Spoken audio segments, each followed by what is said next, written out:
Hörðu Anna, þetta ekki draumastaðan, 2-0 undir. Hvar fer þessi leikur í dag? Bara í lokin fannst mér. Mér finnst það að vera jafnt bara allan tíman og bara stál í stál og svo náðu ekki klára það. Ykkar hittið, þið hafið kannski oft hitt betur inn í dag eða ekki?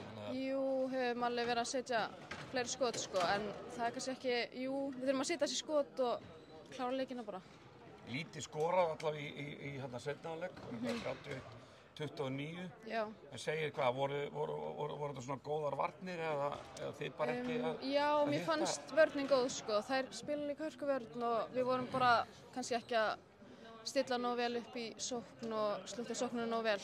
Já, og þetta er náttúrulega ný staða fyrir ykkur, þið vinnið allt í fyrra og lendið ekki neinu svona mótlæti þannig séð, þannig að þetta er ný staða væntanlega fyrir ykkur. Já, við lendum í mótlæti í fyrra móti Stjörnunni sko, það var alveg 2-2 og við erum alveg vanar að vera undir pressu sko, þannig að það er ekki máli, en við þurfum bara einhvern veginn að finna leið og vinna þar á miðvikudaginn.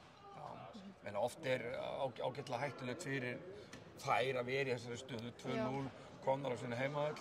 Já, ég held að það sé ekkert að pæla í því.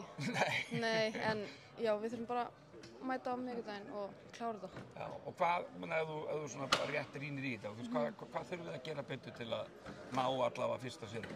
Við þurfum að spila betur saman sókn, setja skotin, mæta allar tilbúnar og ég held að þá vinnum við.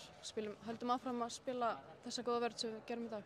Og þú náttúrulega, þú ert væntanlega ekki búin að gefa upp í þessari baráttu. Nei, alls ekki. Það er engin. Ég þekki eitthvað mikið. Nei, alls ekki sko, við ætlum að mæta brjálæðar á miðvikudaginn. 2-1. Já. Robert, takk. Já, takk.